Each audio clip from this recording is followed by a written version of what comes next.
We all know what it feels like to experience pleasure. But people get pleasure from doing all manner of different things. To get high doesn't actually require mind-altering drugs. We can all experience a natural high.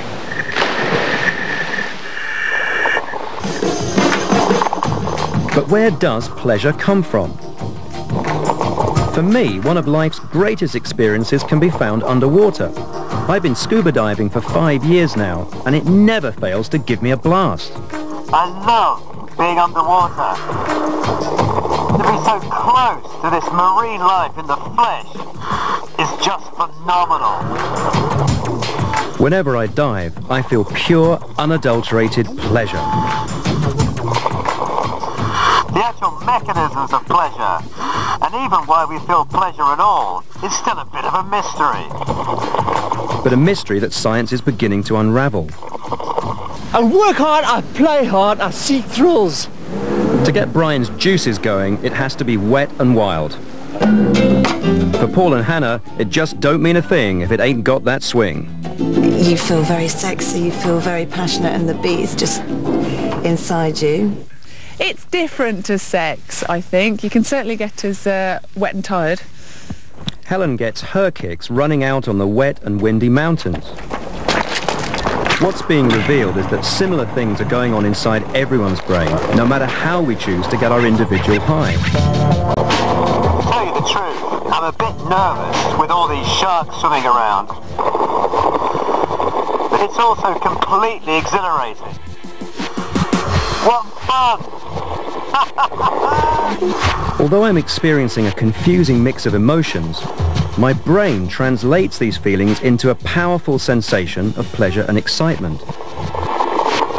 All these feelings are rooted within our brain's own stash of pleasure chemicals. You just have to know how to get them going.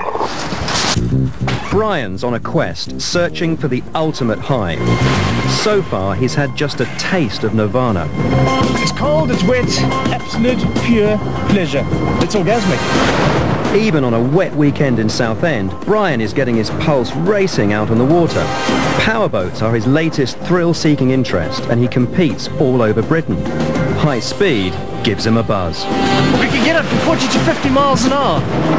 You can drive it towards a brick wall and then just turn around at the last moment. It's absolutely fantastic. You don't know how far you can take it, but you want more. Lots more. I can't describe how much fun, but it's just too much.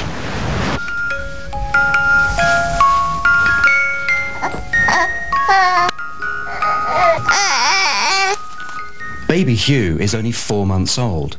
Although his brain still has a great deal of growth and development ahead, he already has the capacity to experience pleasure. In the middle of the brain are two important regions called the ventral tegmental area and the nucleus accumbens. It's thought they make up the core of our pleasure center. When electrical impulses pass along nerves connecting these two areas, they trigger the release of dopamine at the nerve endings. It's this chemical being released in the nucleus accumbens which appears to be the key to creating the feeling of pleasure. And this sensation may be active while still in the womb. So Hugh, like all of us, was born to feel pleasure. But what is the point of pleasure in the first place? Pleasurable sensations may have first evolved as a reward system to aid survival. Hugh is the product of millions of years of evolution. During that time, anyone whose brain gave them a squirt of pleasure whilst doing something useful would have been encouraged to do it again, and so be more likely to survive, breed, and pass on their genes. It's these very same genes which today shape the way Hugh feels pleasure.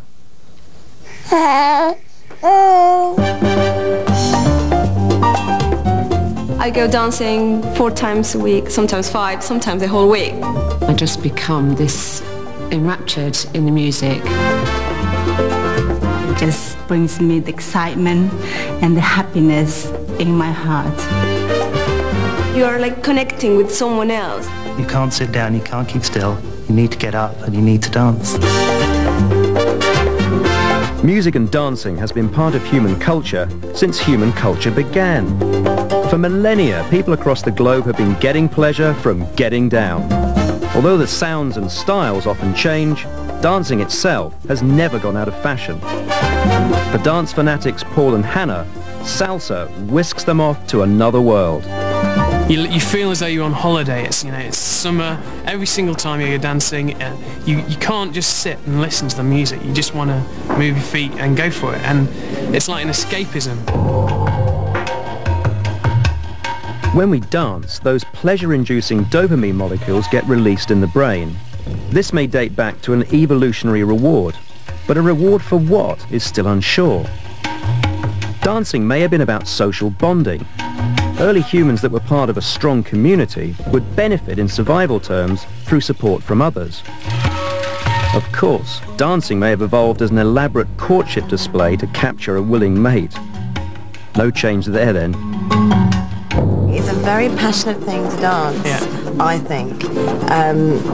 Especially when you're moving with someone else. It's all about your body movements and the vibe that you're getting off each other. You can't dance with everybody because it just simply doesn't feel right. Music too is an age-old custom, almost inseparable from dance. It's thought that our brains are actually hardwired to respond to music and trigger deep-seated emotions. The strong pounding beat might well be driving our sensations of pleasure. Some scientists believe it taps into our own particular internal rhythm beating away within our brain. The closer the music beat is to our own internal beat, the more we enjoy it. But why should music make us want to get up and dance? You listen to it and you hear the beat, you feel the beat, and so you want to move.